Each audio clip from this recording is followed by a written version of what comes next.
Good morning, everyone. My name is Genevieve Judge, and I serve as the Public Information Officer for the Sarasota Police Department. We do appreciate you all joining us here this morning at headquarters, as well as for those of you who are streaming online. This is in an effort to share an update on a homicide that happened February 25th of this year along North Tamiami Trail in Sarasota. To discuss these cases this morning is Interim Chief Rex Troche, and he is going to share what details that he can. Now, we do ask that you please silence your cell phones, and you all should have a copy of the news release and PCA, and if not, I will make sure to get with you at the conclusion of the news conference.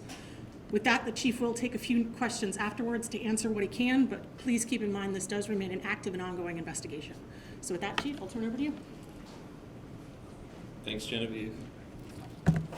Good morning, everyone. I'm Interim Chief Rex Troche. Thank you for joining us. We know you all have a lot of questions, and we're hoping to answer those questions this morning. We're proud to announce the arrest of William Devonshire, age 52, on charges of murder in connection to the death of Kelliann Ripley on February 25th near the Centennial Park boat ramp along North Tamiami Trail in the city of Sarasota.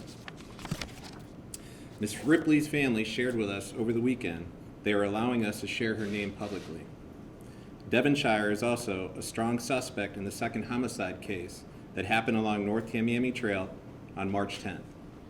Our detectives are continuing to follow leads in that case, but again, we believe Devonshire is a strong suspect in that case. The Sarasota Police Department believes these two homicides are connected. The facts and evidence in both cases lead us to believe the cases are related. We are still working to determine if the Devonshire knew the two women at this point. To give a timeline of events leading up to Devonshire's arrest, on February 25th, Sarasota police officers responded to a wooded area in the 1100 block of North Tamiami Trail. On February 26th, the 12th District Medical Examiner's Office determined Ms. Ripley's death was homicidal violence and is a result of blunt force trauma and manual strangulation. Evidence collected from Ms. Ripley was submitted to the Florida Department of Law Enforcement for analysis. On March 15th, Sarasota police officers collected a voluntary buccal swab from Devonshire. A buccal swab is a Q-tip swab inside your mouth for DNA comparison. On Friday, March 25th, Devonshire was arrested in Pioneer Park on unrelated charges of trespassing, possession of cocaine, and possession of paraphernalia.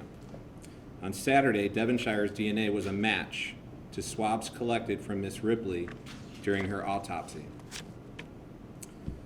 On Saturday, Devonshire was charged with murder in the death of Ms. Ripley. Devonshire has a lengthy criminal history in other states, including a conviction of murder out of Delaware in 2005. So, this case was solved using science and technology, but it was also solved thanks to the men and women of our agency. Our criminal investigation division, our patrol officers, all came together. They sacrificed their weekends, nights, and time away for their families to bring justice to this case and to the family. I have to give a special thank you to various units in our agency. I want to thank again the Criminal Investigation Division for your hard work, the Community Action Team who helped out, our Homeless Outreach Team who spent countless hours on the streets making contacts, our Marine Patrol Unit, and thank you to other agencies who assisted us as well. Florida Department of Law Enforcement with the DNA analysis. They worked through the night to help get us the findings that we have. Federal Bureau of Investigations with their technical assistance, the State Attorney's Office, the Sarasota County Sheriff's Office, and the Attorney General's Office. We want to send our condolences to the family that are mourning the loss of their loved one in this tragedy. Questions? Chief, do we think that Devonshire is possibly linked to any other deaths within Sarasota? Unknown at this time, but we are looking into that with some of our other partners in law enforcement. Chief, Yes, sir. what was it that brought him to be arrested in Pioneer Park in the first place? So we had some information leading us to believe that he could be our possible suspect. So we had surveillance on him while we were trying to work on the back end with respect to the DNA. So once he went to a certain area in the city, in this regard, Pioneer Park, we had already known that he was trespassed, so once he entered that park, we placed him under arrest, and then search incident to arrest, we were able to find the paraphernalia and the cocaine residue upon his person. In here it mentions that, you believe that he's a strong suspect in this second homicide case because of facts and evidence found in both cases. Are there any similarities to the 2003 case out of another state? I don't know anything about that case, I'm sorry. Any other questions? Yes, ma'am. Yes, I saw that on January 24th, 2018, Mr. Devonshire was sentenced to 3 years and 4 months in prison. And then I saw that he served from February 2018 to June 2020. And then he seemed like he was incarcerated again from May 21 to August 2021. Do you know if he was let out on probation and then had to serve another 3 months? I was wondering if you know what happened there. I don't have that information at this time, but we could probably get that to you. Why is he considered a strong suspect in the other homicide? Thanks, Tim.